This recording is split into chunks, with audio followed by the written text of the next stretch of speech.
অভিজিৎ গঙ্গোপাধ্যায় তিনি বিচারপতি ছিলেন এবং তিনি বিচারপতি থাকার সময় তার সঙ্গে আমার কিছু সংঘাতের পরিস্থিতি তৈরি হতো, কারণ তিনি আমার দল বা আমাদের নেতা নেত্রীকে আক্রমণ করতেন। আমি দলের একজন সৈনিক হিসেবে আমি তাকে আক্রমণ করতাম, কিন্তু তারপরে পরবর্তীকালে দেখা সাক্ষাৎ আলাপ পরিচয় হলো। তা আমি ওনার একজন পরিচিত ব্যক্তি হিসেবে ওনাকে একটি অনুরোধ বা প্রস্তাব, আপনারা যাই বলুন, যে অভিজিৎ গঙ্গোপাধ্যায় বিচারপতি হিসাবে তিনি বিতর্কিত হয়ে গিয়েছিলেন। এরপর তিনি বিচারপতি থেকে ইস্তফা দিয়ে তিনি প্রশ্নের মুখে পড়লেন। তারও পরে তিনি রাজনীতিতে যোগ দিয়ে বিজেপিতে নাম লেখা নয়, তিনি সমালোচিত হয়ে গেলেন। সেই কারণে আমি বলেছি যে বিজেপি তো এখনো প্রার্থী তালিকা চূড়ান্ত করতে পারেনি, এখনো সময় আছে। অভিজিৎ বাবু বিজেপির নেতৃত্বকে বলে দিন যে আমি প্রার্থী হব না। সেক্ষেত্রে ওনার এই 2 মাসের যে পরিশ্রম এগুলো বাঁচবে এবং তারপর ওনার যে মান সম্মান যেটা আছে সেটা তবু বেঁচে যাবে। কারণ তমলুক লোকসভা কেন্দ্রে তৃণমূলের প্রার্থী ভ্রাতৃসম দেবাংশু ভট্টাচার্যের কাছে পরাজিত হতে চলেছেন অভিজিৎ গঙ্গোপাধ্যায়। এটা জোড়াফুল চিহ্ন। মমতা বন্দ্যোপাধ্যায়ের প্রার্থী, তার কাছে বিজেপি টিকতে পারবে না। ফলে যে বা যারা তাকে উৎসাহ দিয়ে নিয়ে যাচ্ছেন ক্ষতি করছেন। 2 মাস প্রচারে থাকবেন, 2 মাস পরে দেখবেন চারপাশে ধুধু মরুভূমি এবং 1 গ্লাস জল দেওয়ার লোক নেই তখন। তো এখন সেই পরিস্থিতিতে আবার যার হাত ধরে তিনি তমলুকে গেছেন, বিরাট আন্ডার কারেন্ট।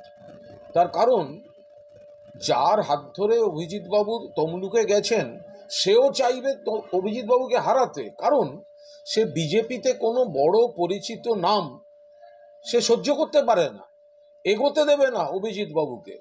ফলে যার হাত ধরে গিয়েছেন, যে তাকে নিয়ে গেছে বলে ভাব দেখাচ্ছে, সেই কিন্তু পরাজয়ের জাল সেও বিছিয়ে দেবে। একে তো মমতা বন্দ্যোপাধ্যায়ের প্রার্থী, তৃণমূলের পক্ষে জনসমর্থন, তার উপর দলের অন্তর্ঘাত হবে।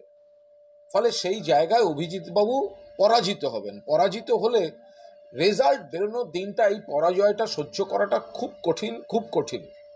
সেই কারণে আমি পরিচয় সূত্রে অভিজিৎ গঙ্গোপাধ্যায়কে অনুরোধ করছি, নিশ্চিত পরাজয়, অকারণ এই পরাজয়টা ঘাড়ে নেবেন না।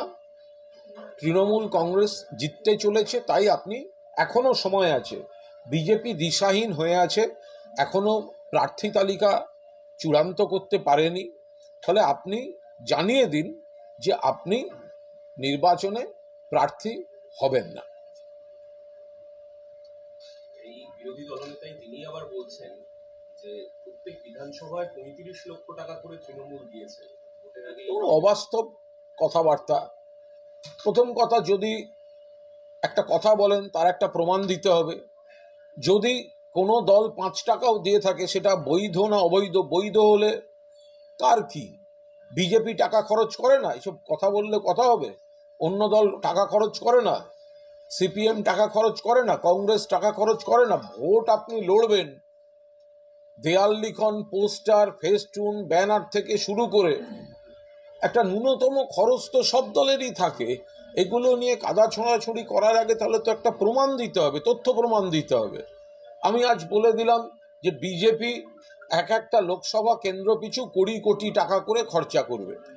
তো এবার আমি যদি এই কথাটা বলি, তাহলে তো আমাকে তার সঙ্গে একটা প্রমাণ দিয়ে বোঝাতে হবে যে 20 কোটি টাকা বিজেপি একটা লোকসভা কেন্দ্রে খরচা করবে। তা শুভেন্দু তাহলে হিসাব দিক যে ওরা 42টা আসনে 20 কোটি টাকা করে যে খরচা করবে, সেই টাকাটা আসছে কোত্থেকে? অভিজিৎ গঙ্গোপাধ্যায় নিয়ে একটা প্রশ্ন লাইভে রয়েছে, সেটা হচ্ছে অভিজিৎ গঙ্গোপাধ্যায়কে আমরা জিজ্ঞেস করেছিলাম আপনার এই বিষয়টা নিয়ে, উনি এই গোটা বিষয়টা নিয়ে আপনাকে শুভেচ্ছা জানিয়েছেন। এবং দ্বিতীয়ত, যখন আমরা তাকে বলি যে তমলুক থেকে উনি দাঁড়াবেন কিনা, এই প্রশ্নটাই কিন্তু উনি রুষ্ট হন। দেখুন, আমি আবার বলছি, যে কোনো মানুষের রাজনীতিতে আসার অধিকার আছে, প্রার্থী হওয়ার অধিকার আছে। অভিজিৎ গঙ্গোপাধ্যায় বিচারপতির আসনে ছিলেন, অভিজিৎ গঙ্গোপাধ্যায় বিচারপতির আসনে থেকে বিতর্কিত হয়েছেন। বিচারপতির থেকে ইস্তফা দিয়ে রাজনীতিতে এসে তিনি প্রশ্নের মুখে পড়েছেন। রাজনীতিতে এসে বিজেপিতে নাম লিখিয়ে তিনি সমালোচিত হয়েছেন। এখন তিনি ভোটের ময়দানে প্রার্থী হচ্ছেন বলে আমরা যেটুকু জেনেছি। সেই জায়গাতে দাঁড়িয়েই আমি, যেহেতু ওনার সঙ্গে আমার একটা পরিচয় হয়ে গিয়েছে, আমি একজন পরিচয় সূত্রে বলছি, ওই আসনটা বিজেপি জিতবে না। ওই আসনে তৃণমূল কংগ্রেসের প্রার্থী দেবাংশু ভট্টাচার্য জিততে চলেছে। ওই আসন, তমলুক আসন, বিজেপির যার ভরসায় অভিজিৎ বাবু গেছেন তাকে চেনেন না অভিজিৎ বাবু। সেই ব্যক্তি দ্বিতীয় কোনো বড় নাম, পরিচিত নাম বিজেপিতে প্রতিষ্ঠিত হোক, সেটা সে চায় না, কম্পিটিটর ভাবে, মানসিক রোগী। ফলে অভিজিৎ বাবুকে নিয়ে গিয়ে তমলুকটা ব্লক করে দিল, যাতে অন্য কোনো জায়গা থেকে অভিজিৎ বাবু সফল হতে না পারেন, সেই জন্য আগে নিজে খোঁয়াড়ে এনে ঢুকিয়ে দিল। এবার অভিজিৎ বাবুকে অন্তর্ঘাত করে হারাবার দায়িত্বটাও কিন্তু সেই ব্যক্তিই নেবে। একে তো তৃণমূলের উন্নয়ন, আর যে জায়গাটাকেও নিজের প্রভাবের জায়গা বলে মনে করে, সেই জায়গাটা অভিজিৎ বাবুর মতো একজন মানুষকে এনে তাকে একটা ক্যামোফ্লেজিং ভাব দেখিয়ে, তার হয়ে কাজ করছি ভাব দেখিয়ে, শুভানুধ্যায়ী ভাব দেখিয়ে, অভিজিৎ বাবু যদি অন্য কোনো আসন থেকে যদি বা কোথাও কোনো সাফল্যের ন্যূনতম জায়গা থাকতো, তাহলে অভিজিৎ বাবুর নামটা এই ব্যক্তির, অর্থাৎ শুভেন্দু অধিকারীর প্রতিদ্বন্দ্বী বড় নাম, আর একটা নাম, গ্রহণযোগ্য নাম, এরকম নাম হয়ে যেতে পারতো। শুভেন্দু এটা হতে দেবে না। ফলে দলের মধ্যেও শুভেন্দু নিজের অধিকারীর অধিকার কায়েম রাখতে একে হারিয়ে দেবেন। তমলুক থেকে খবর পাচ্ছি বিজেপির কর্মীরা বলছেন, এবং বিজেপির কর্মীরা সেখানে সব জায়গায় দেয়াল লিখে বেড়াচ্ছেন, কিন্তু ক্যান্ডিডেট হচ্ছেন কিনা এই প্রশ্নটাতে উনি বারবার কেন রুষ্ট হচ্ছেন? আমি সেটা বলতে পারবো না। আমি ওনার একজন শুভানুধ্যায়ী হিসেবে বলতে পারি যে তমলুকে এই 2 মাসের প্রচার, যতদিন উনি প্রার্থী থাকবেন প্রচার, ভোট অবধি প্রচার, ভোট শেষ হয়ে যাবে, অভিজিৎ গাঙ্গুলি পরাজিত হবেন, সেদিন কিন্তু আমি আবার বলছি, ওনার মনে হবে যে উনি একটা সম্মানজনক জায়গা থেকে একা একটা ধুধু মরুভূমির মধ্যে দাঁড়িয়ে আছেন। সেখানে এক গ্লাস জল দেওয়ার জন্য কিন্তু এই ব্যক্তি থাকবে না যে ব্যক্তি ওকে ওখানে নিয়ে গেছে। অভিজিৎ গঙ্গোপাধ্যায়কে তমলুকে নিয়ে যাওয়া হয়েছে নিজের দায়িত্বে হারাবার জন্য, যাতে বিজেপিতে অন্য কোনো পরিচিত মুখ প্রতিষ্ঠিত না হয়। সেই কারণে তৃণমূল প্রার্থী তো ভালো প্রার্থী, নতুন প্রজন্মের প্রার্থী। মমতা বন্দ্যোপাধ্যায়ের উন্নয়ন গোটা তমলুক, সারা বাংলা তমলুকও পেয়েছে। ফলে এমনিতেই তৃণমূলের হাওয়া চলছে। আমি কাল তমলুক লাগোয়া খেজুরিতে গিয়ে দেখে এসেছি, একটা 15 ঘন্টার নোটিশে একটা স্বতঃস্ফূর্ত জনসমুদ্র, মিছিল এবং সভা। এই ঢেউ তমলুকেও। সেখানে অভিজিৎ গঙ্গোপাধ্যায়কে একে তো তৃণমূলের কাছে পরাজিত হবেন, 2 যার ভরসায় যাচ্ছেন সে হারাবে, তার নিজের স্বার্থে হারাবে। যে অভিজিৎ গঙ্গোপাধ্যায় যদি কোনো কারণে সাকসেসফুল হন, তাহলে একটা পরিচিত নাম বিজেপির রাজনীতিতে প্রতিষ্ঠিত হবে, সেটা সে হতে দেবে না। আমি সেই কারণে অভিজিৎ গঙ্গোপাধ্যায়কে একদম তার শুভানুধ্যায়ী হিসেবে বলছি, এখনো সময় আছে, তিনি বিজেপিকে বলে দিন যে আমি প্রার্থী হব না। আর অভিজিৎ গঙ্গোপাধ্যায় আমার কথার উত্তরে যে মন্তব্য করেছেন, আমি তাকে আন্তরিক ধন্যবাদ জানাচ্ছি। বাম কংগ্রেস জোট নিয়ে বিস্ফোরক ফরওয়ার্ড ব্লক নেতা নরেন চট্টোপাধ্যায় কংগ্রেসের বিশ্বাসযোগ্যতা নিয়ে তিনি প্রশ্ন তুলেছেন। বলেছেন হাতের ভোট বামপন্থীরা পায় না এবং 3 কেন্দ্রে প্রার্থী ঘোষণা। সিপিএম এর দম নেই আলাদা লড়ার। বামফ্রন্ট এই নাকি 34 বছর রাজত্ব করেছিল, বামফ্রন্ট নাকি ঘুরে দাঁড়াচ্ছে, বামফ্রন্ট নাকি ইনসাফ যাত্রা করেছে। কোথায়? 42টা আসনে প্রার্থী দেওয়ার ক্ষমতা নেই, যোগ্যতা নেই, শ্রেণীশত্রু বলে পরিচিত কংগ্রেস, তাদের সঙ্গে হাত মিলিয়ে এই সিপিএমকে লড়তে হচ্ছে। মোহাম্মদ সেলিম কমরেড তাদের সম্পাদক, মুখে বড় বড় কথা, প্রার্থী দিয়ে ভোটে লড়ার ক্ষমতা নেই, 42টা লড়লে 42টাতে সিপিএম এর জামানত জব্দ হবে। ফলে একটা নীতিহীন সুবিধাবাদী জোট হচ্ছে। তৃণমূল লড়ছে একা, কারণ তৃণমূল একা লড়ে বিজেপিকে হারিয়েছে। তৃণমূলের দীর্ঘদিনের লড়াই সিপিএম এর বিরুদ্ধে ছিল। এই লড়াইগুলো পুরোদস্তুর জারি রেখেছে তৃণমূল কংগ্রেস। তো সেখানে দাঁড়িয়ে সিপিএম এর কোনো নীতি নেই, সিপিএম এর সংগঠন নেই, সিপিএম এর জনসমর্থন নেই, মিডিয়া সোশ্যাল মিডিয়ায় টিকে আছে সিপিএম। তো তারা ফলে বামফ্রন্টের মধ্যে যারা নীতিগত প্রশ্নে লড়তে চান হয়তো তারা দুর্বল, তো তারা এই সিপিএম এর দাদাগিরি মানতে গিয়ে তারা সব আত্মসমর্পণ করেছিলেন। তার রেজাল্ট তারা দেখতে পাচ্ছেন। নীতিহীন জোট, যারা 21 সালে শূন্য পেয়েছিল তারা এবারও শূন্য পাবে, তো জানা কথা। দেখলাম ব্রিগেডের দিনে আপনাদের প্রার্থী তালিকা পুরো ঘোষণা, এখনো পর্যন্ত বিরোধীদের যে কংগ্রেসের কথা হচ্ছিল, সিপিএম এর শোনা যাচ্ছে এই দ্বিতীয় দফায় আজকে বিজেপি তো দিল্লি চলে গেল। দেখুন, পরিস্থিতি বলে দিচ্ছে তৃণমূল কংগ্রেস 30 থেকে 35টা আসনে ন্যূনতম জিততে চলেছে, ইফ নট 37, 38। আমরা 42 টার্গেট করে এগোচ্ছি। এই কথাটা কিন্তু আমরা এমনি এমনি বলছি না। আপনি দেখুন, প্রথমে কয়েকটা সিট বিজেপি ঘোষণা করে দিল, দিয়ে কত বড় কথা আমরা শুরু করলাম। আরে বিজেপির পুরনো নেতা মেদিনীপুরের সাংসদ দিলীপ ঘোষের নামই সেখানে নেই। গোষ্ঠীবাজি, ক্যান্ডিডেট খুঁজে পাচ্ছে না, বিরোধীরা প্রার্থী খুঁজে পাচ্ছে না, বিরোধীরা প্রস্তুত নয়। এরপর ব্রিগেডের সমাবেশ থেকে ঐতিহাসিকভাবে মমতা বন্দ্যোপাধ্যায় প্রার্থী ঘোষণা করে দিলেন, অভিষেক বন্দ্যোপাধ্যায় প্রার্থী ঘোষণা করে দিলেন। জনসমুদ্রের মধ্যে জনতার দরবারে আমাদের জনপ্রতিনিধিদের নাম দিয়ে র্যাম্পে ঐতিহাসিকভাবে হাঁটলেন মমতা বন্দ্যোপাধ্যায়। Political parade.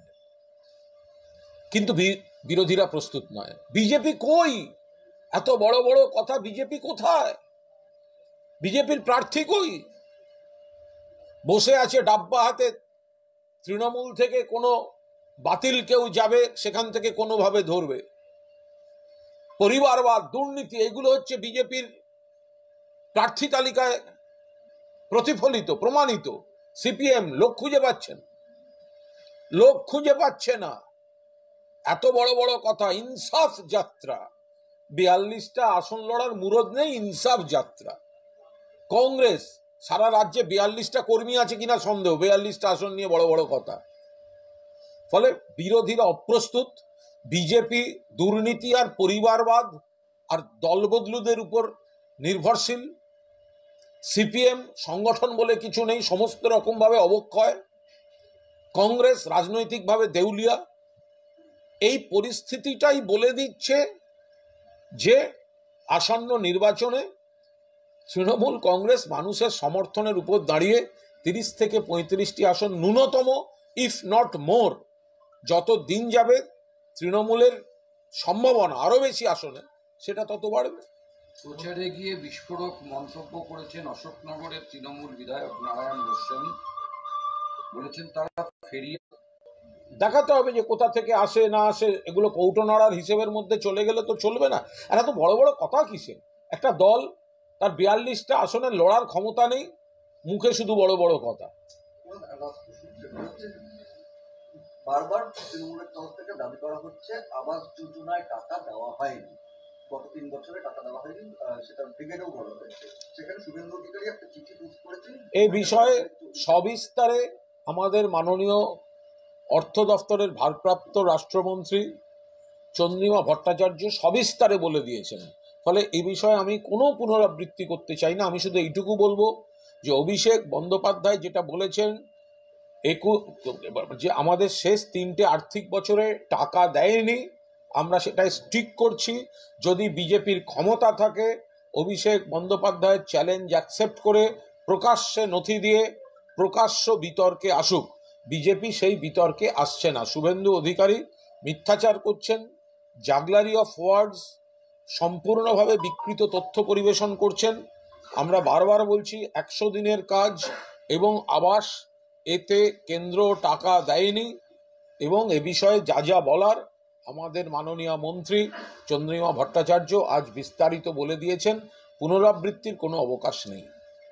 সন্দেশখালী কাণ্ডে এবার জালে শেখ শাহজাহানের ভাই। তদন্ত চলছে। যারা যারা দোষী বা অভিযুক্ত তাদের বিরুদ্ধে এজেন্সি ব্যবস্থা নিচ্ছে।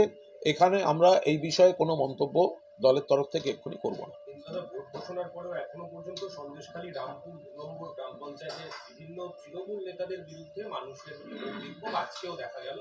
এবং ওই সব জায়গায় কিছু কিছু পকেট এমনিতেই তৃণমূল দুর্বল, অন্য দল তারা ওখানে বেশি ভোট পায়।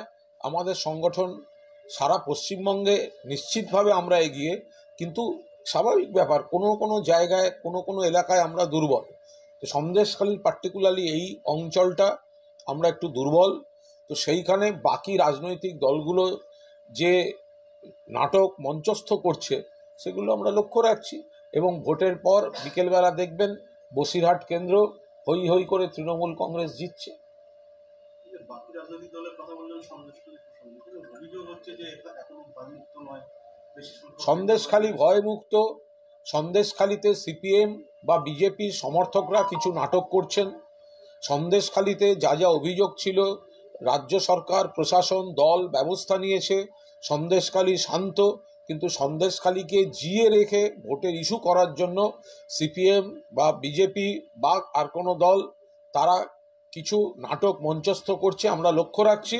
এবং সার্বিকভাবে আমরা প্রস্তুতি নিচ্ছি বসিরহাট লোকসভায় ফলাফল ঘোষণার দিন বিকেলে বিপুল পরিমাণে বিজয় উল্লাস করার জন্য।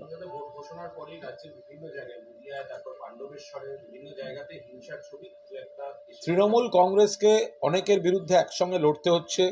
বিজেপি, সিপিএম, কংগ্রেস, আইএসএফ আরও কিছু শক্তি তারা তৃণমূলের বিরুদ্ধে হাতে হাত মিলিয়ে প্রকাশ্যে প্রত্যক্ষভাবে বা পরোক্ষভাবে হাতে হাত মিলিয়ে লড়ছে।